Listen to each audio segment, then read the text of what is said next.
Okay, cool. Welcome everyone to the 15th Chatter of Judges. Tonight we have with me Laura Ellis from Canberra. She's an L2 and what I think of as a newer L2, but she'll remind me that she's been an L2 for how long? Since the 9th of something that I did say just a few moments ago, but I September? Started September last year, yes. I've been a judge since the 9th of July 2014. So, Cool. 2-ish years. Yep, beautiful. So yes, we try to keep I try to want the release notes to be one of our newer judges, so you still count. Yay! Okay. As I have been doing recently, we are going to both read out a recognition that we want to boost the signal on. So I'm reading out one from David de la Iglesia, who's an L3 from Qatar, who is recognizing the work that Tom Kunk, which I'm badly mangling that surname, an L1 from Sydney. Does Laura know how to say his name better? No, I'm pretty sure it's David de la Iglesia though, and it might be Tom Push, but Yeah, that's probably right. Tom, so dinner.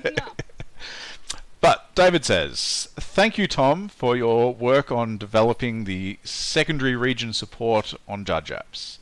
This is something that he'd wished for a long time, and he's made it come true." So yes, now Judge App supports you having two regions, which lets you interact with the two regions that you're a part of, because there are many judges who say go to school in one country or regularly travel to a second or are from a second region and still want to be part of that region for certain aspects of judging. And you have one to read out? Yes, I do. It's for one that I wrote for Hector Fuentes. I'm reading out because the first time I got to do exemplary recommendations, which are really cool, and one of the super awesome things of being an L2. So this is back from my first GP that I did, which was Vegas 2015, that big huge one last year, or year before last, now 2017. Woo! So I wrote, "Hector, I'm recognizing you for your exemplary work as team lead at GP Vegas 2015. You were the perfect example of what a team lead should be, fostering an environment for us to work together, supporting the team and keeping us going. You took the initiative to move us to on-demand events rather, ODEs, lol, where there was a need for more judges when you saw we weren't being utilized at our assigned side of the event. Thank you." So yeah, he was awesome. There was a gigantic black hole forming, and he was like, "Let's go do something that we can be productive at," and that was super awesome. Plus other things. Cool. Yeah.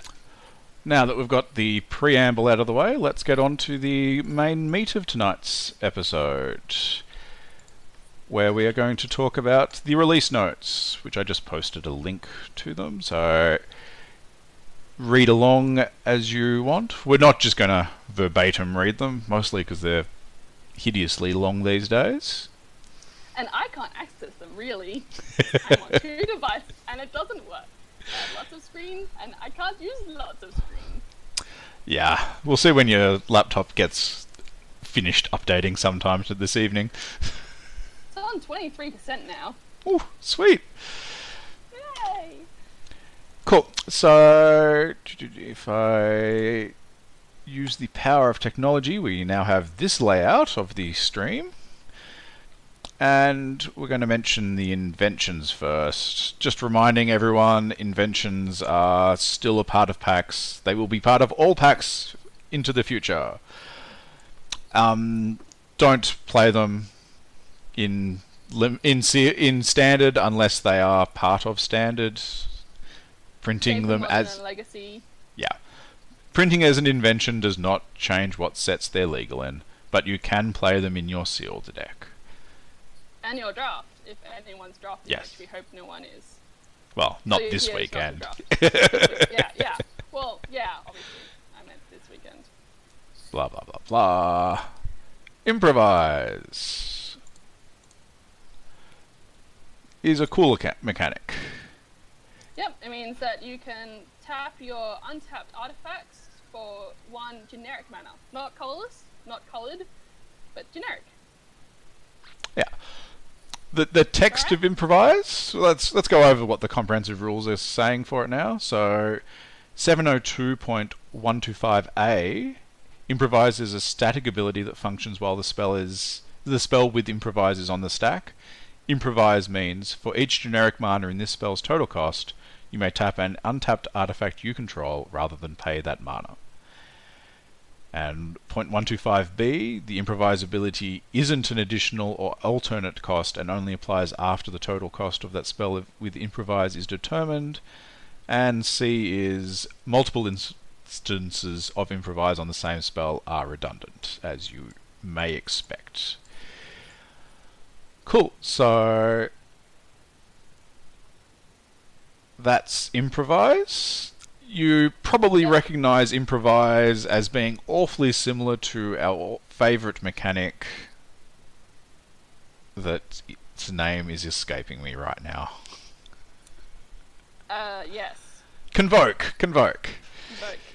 Yeah, I got there. The important difference that you'll note with Improvise versus Convoke, if you've got 5 artifacts in play and 2 of them happen to be blue, you still can't play Reverse Engineer for 0 mana.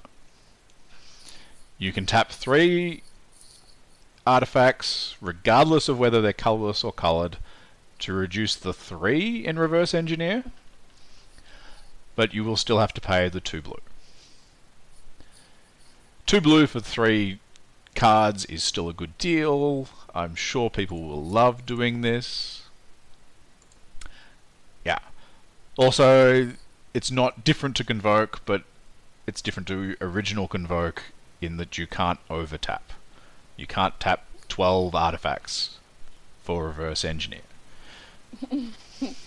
And also, an interesting thing to note is that something that I do when I tap a creature to attack, I tap the equipment that is equipped to it, but it doesn't actually tap.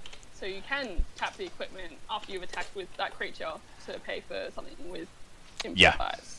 Yeah, that's one people are now going to have to remember to actually care about if their deck cares about it. Yep. Yeah.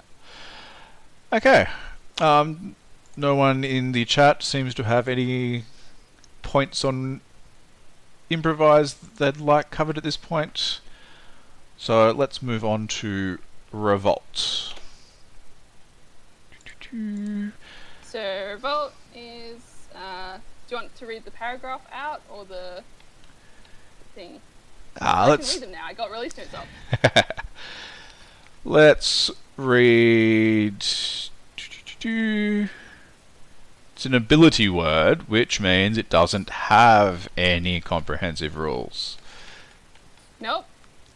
So, yes, the blurb for it, as read by Laura, is, so new ability word, Revolt. Abilities that begin with the Revolt ability word check whether if an permanent, that should say ability word check whether a permanent you controlled left the battlefield this turn. An ability word appears in italics and has no rules meaning, just like other, examples aren't coming up in mind. Anyway, cards with the Revolt abilities represent the people of Kaladesh joining the revolution. If you take or break their inventions and imprison their friends and family, they will grow stronger and more determined. Which brings to note, I like kind of like how it has the flavor text-ish to the mechanics. It's pretty cool. Yeah.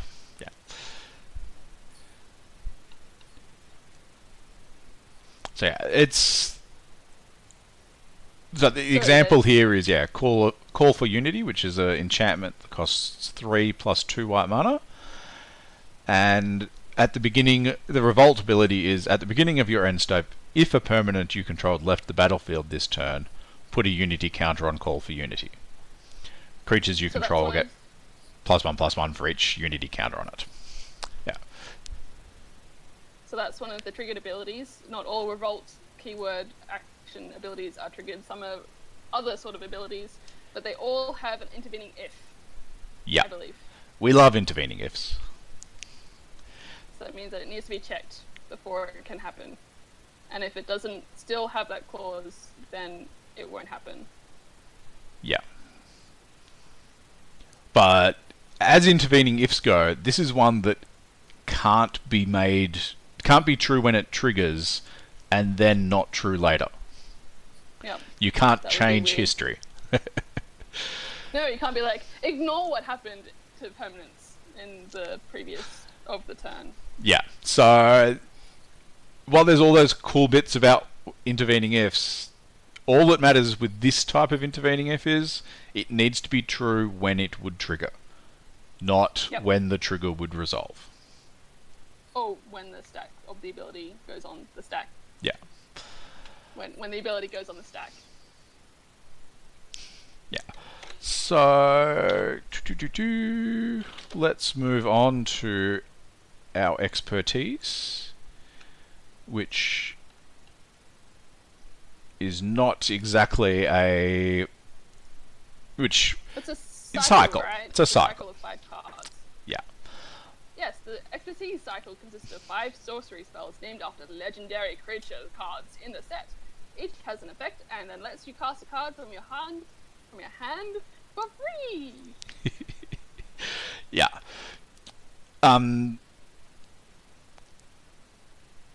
Interesting fact, Fabian likes this mechanic. Oh, cool. We're going to mention things Fabian likes lots this episode. No, I'm wrong. I'm getting ahead of myself. Yeah. Ignore me. Okay, I thought you had extra information there. No, I'm just being silly and tired and all full of chocolate. Nope. Yeah. So expertise is one of those somewhat rare but continually appearing things that let you cast, that instruct you to cast a spell. They don't let you cast a spell at some later point. They tell you to cast one as the spell is resolving. The obvious tricks that people are going to need to remember with it is spells without a casting cost have a converted mana cost of 0. So all those amazing suspend spells that people try to cascade into, you're going to cast with your expertises. Sweet. And just like Jar of Eyeballs, if you've got a meld card in your hand and one of its sides meets the requirement, you may cast fuse, not meld. Very similar concepts in English language, very different in Magic. I'm going to expertise my Brizella into play for free. Brizella? Yeah, Brizella. Sweet. Yeah, that would be sweet. No. Got a meld card in your hand. If either side matches the cost, you may cast... I said it again. I said it again. Fuse. Think of a light bulb. Fuse. English. Fuse. You've got a fuse card in your hand. Either side matches, you may cast the whole card fused, or either half. The half. If the total CMC is more than 3? Even if the total is 12. Such value, Gareth. Such value.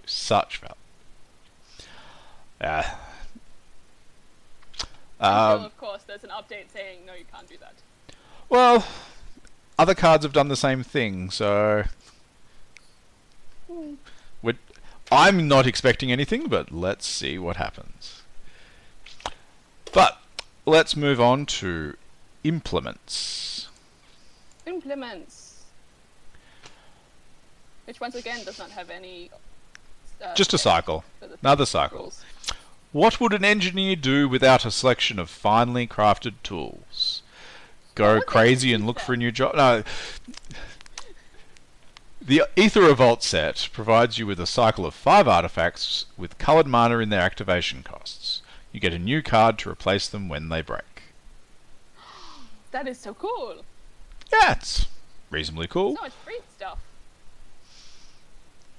Yeah. So this was the example of Implement of Combustion, which is for one colorless, one generic mana artifact, which has red. Sacrifice Implement of Combustion. It deals 1 damage to target player. When Implement of Combustion is put into a graveyard from the battlefield, draw a card.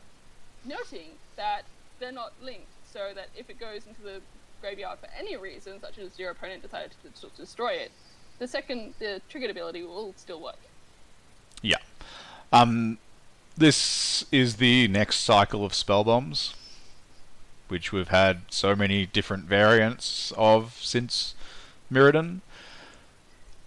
Wizards must really like them. I suspect players like them. Yes. These ones Listens to players. Yeah. This one seems to be less interesting than the others in that you can't really splash them.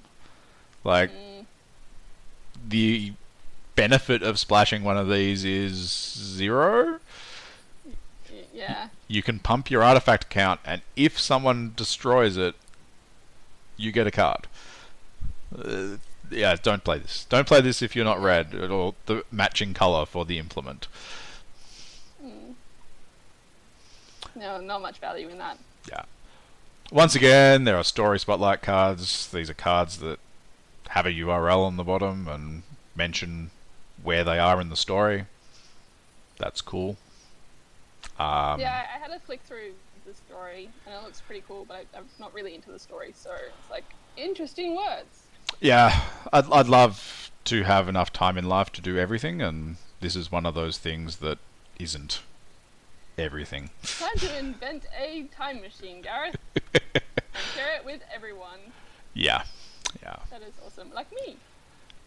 I don't want to necessarily go back or forward in time. I just want one of those things that lets you have more hours in every day. So it freezes time. Yeah. Okay. And I love how they say, returning mechanics. If you need to know about stuff that's new but not new, check the last one. It's like they're using the internet with the ability to search and link things. What? The internet can do that? Yeah. When did that happen? Apparently. Oh my gosh. Okay, now we're going to just mention a few cards that have some interesting things. And I did not contribute to this list at all. Sorry. That's okay. Aether Harvester. Okay, this card I think is just very likely to see a lot of play soon. So I'm mentioning the one slight piece of rules text that's relevant there, or interaction that's relevant. Multiple instances of lifelink are redundant, regardless of how you get them or give them to yourself. Yeah. Yep, just like flying, there's no 2 levels of lifelink. You can't get all of the life. No one gets a life. It's not like back when it was always written out as a trigger. This is lifelink. It's a property of the damage, essentially. The damage causes you to gain life once. You can only have lifelink twice if you have double strike, and that's because you're dealing double the damage. Yeah. Or one of the old things that gives you, whenever you deal damage, you gain life. Which isn't lifelink. Okay, what's the next card we're looking at? Aid from the Cowl, which is an enchantment. And it has Revolt. Woo! Fancy, cool mechanics. Such revolting cards. They are horrific. Well, Yeah. revolting. Revolting. They're rebellious. Sorry, bad puns are bad. Yes. All of the puns. Puns are fun. So Aid from the Cowl is a enchantment that Yes, thank you, phone, for telling me that I need to update.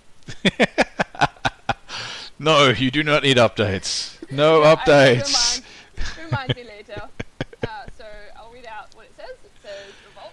At the beginning of your end step, if a permanent you controlled left the battlefield this turn, reveal the top card of your library. If it's a permanent card, you may put it onto the battlefield. Otherwise, you may put it on the bottom of your library. Yeah. You made the important vocal stresses there. It says may twice. May. Most people are going to notice the first one, where you get to choose if you put it into play or not.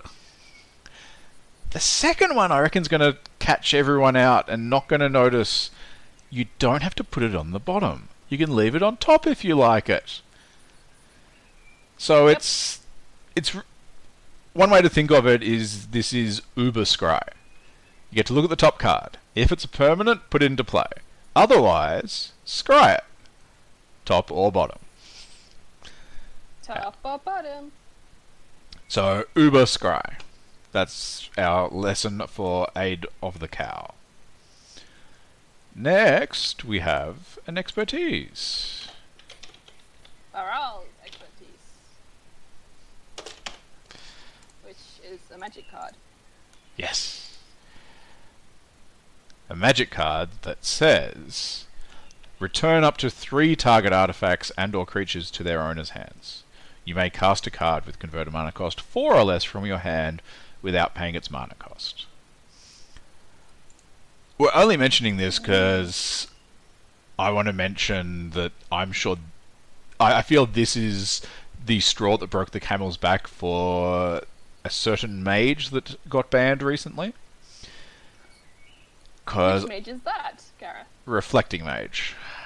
Reflector? Yes. Reflector. Reflector. Yeah. Mage. Because I can only imagine how bad it would be if your opponent bounced 2 of your creatures that had the same name and their Reflector Mage and cast Reflector Mage bouncing your 3rd copy of it so you couldn't play any of the 3 cards in your hand now next turn. Yep. That would be pretty gross. After having a year of it being horrible and gross, this just makes it grosser. Yes, it would, Yeah. but it's no longer in standard, so it's fine. Ooh, Okay? yay. You just lose the 3 target artifacts or creatures. Yeah. I mean, it's still good. It's still going to probably see play, but that would have just been... Yeah, well, I did notice a lot of things in Kaladesh and that have popped up in Aether Revolt about returning things to your hand and yeah. fancy stuff, so... There is infinite ways to trigger your revolt. Yep. So the next card we have is Dark Intimation. Sorry, I'm gonna go back just a slight bit because Frosty Vamp in the comments has mentioned that about the Reflecting Mage horribleness of 3 cards in your hand you can't cast. You could say that would be revolting, but you shouldn't because that would be confusing. Not my puns. But puns that rhyme. No. They're Okay. fancy puns. Yeah. Good puns. Everyone likes some puns. No, they don't. There are people who hate puns, and we should stop. Let's move on. Let's move on Dark. to Dark Intimidations. Intimations, not intimidations, not intimacy. Intimidations. I used to give the word intimacy whenever I see it, or intimidations, but no, it's Dark Intimations. Is there something about Being intimate? So, is there Dark some no? Intimations- I was going to say, is there something about Nicol Bolas that is intimate to you? No? Okay, good. No. Do we read out this card, or are you just pointing it out for fun? I'm pointing out that It says when you cast a Bolas Planeswalker spell, exile Dark Intimations from your graveyard. That Planeswalker enters the battlefield with an additional loyalty counter on it. yeah, I'm It's pointing a out paragraph. that bit, the last dot point about that one of the Draconic Planeswalker Nicol Bolas is not featured in the Aether Revolt set. Aether Revolt set. He must be up to something nefarious elsewhere. Ooh, does that mean we might see him in the next set, Gareth? I don't know, Would you see but that? I think it's pretty funny them putting humour into the release notes. Yeah, it's quite a nice twist. Along Yeah. with the flavor that's come up, it's something interesting. It's maybe the new dude, Eli something, I think, putting his own personal twist on it. Ah, I'm pretty sure it says it on the top. Let's do a good and get his name read. Eli Schifrin. Eli Schifrin. Yes. With contributions from people who you can all read about on the release notes. Yes. Their names, Lots of people about them. names. Yeah. Yep. It's nice. Yeah. It's nice to thank people. I like these cards that reference things that don't exist yet, or aren't in standard, or saying something will happen. Because, this card still does full value in Modern, where there is a Bolas Planeswalker 2 cast. Yes. A nice bolus. Yeah. If you like dragons. Dragon people. Yeah. I mean, he's not... Yep. As a Planeswalker, he's not a dragon, technically, but... Oh, yeah, this is true. But he has wings, and he looks like a dragon. And I totally think that should be a thing, because that would be sweet. Just like with the Minotaurs. The something Minotaur. The thing. I can't remember. Let's move on. Let's move on to Monstrous Onslaught. Yep. Which is a pretty sweet template, according to Fabian. This Yeah. is the thing that I was getting ahead of myself. And I agree that it looks pretty cool. And I am scrolling. It takes longer. So to let's read the card. Monstrous Onslaught Yes, is a sorcery that costs 3 and 2 green, and Monstrous Onslaught deals X damage as divided as you choose among any number of target creatures, where X is the greatest power among creatures you control as you cast Monstrous Onslaught. So what does Fabian like about this? The as you cast is redundant. Yeah. I think. It's completely redundant because of that little wrinkle in the rules of as you're assigning the damage as you cast it, therefore X gets locked in at that point. Yep. So X doesn't randomly change later. Nope. Yeah. Unless there's some magic card in the future that says randomly change the value of X. That won't I'm happen. not talking about that would break the magic rules. Yeah. That would... That'd be crazy. I'm sure Marrow has designed cards like that and had the rules manager go, no. No. Put it in your unglued 3 file. Yep. Cool. Are there any comments about other cards that we should look at? Because I think that's the end of the cards that we've got for chats. I believe it is. At this point, I like the idea of us talking about a favourite card in the set. Apparently, Laura has put down Bazaar of Baghdad. No, it just says favourite cards. It does not say favourite cards in the set. So That's true. Bazaar of Baghdad, because how can I dredge in Vintage without Bazaar of Baghdad? I'm a horrible dredge player. Yes. But no. Being serious, my favourite card has to be Ajani, horribly unyielding because he's the one that's not in the Planeswalker deck, because I like cats and I like to play green-white, and it reminds me of my first Grand Prix that I played in, which was Ajani Color of the Pride. Yep. Cool. It just has a similar kind of put counters on things. Yep. Ah, yes, you did actually put Johnny's unyielding there but I forgot to check that and prepare the image to put into the feed for everybody. Oh, did you put the wrong Ajani in the thing? No, I didn't notice. I didn't remember to go back and check that you'd updated anything there until I read it 12 seconds ago. Oh. So did you put Ajani Color of the Pride in? No, I didn't see Ajani there at all. I do have Ajani's Aid as a picture to display at this point. What a segue, Gareth. Why did you have a Johnny's age? Because I think this art's really cool. Art? There's art on Magic cards? Yes. The thing there. That's. I'm doing a horrible thing. This is the card that I like. Yep. Everyone can see that. Yay! So yeah, Ajani's Aid is a Therese Nielsen art. I haven't actually been a huge fan of her art in general, but some of her newer stuff is starting to convert me to really liking her stuff. So yeah, this is art that I like. That's cool. I just, going back to my favorite card, I just realized that even though it says Ajani unyielding in the picture, for some reason this is a picture for Death Dismissal. I don't know if that's just a bug or what, but yeah.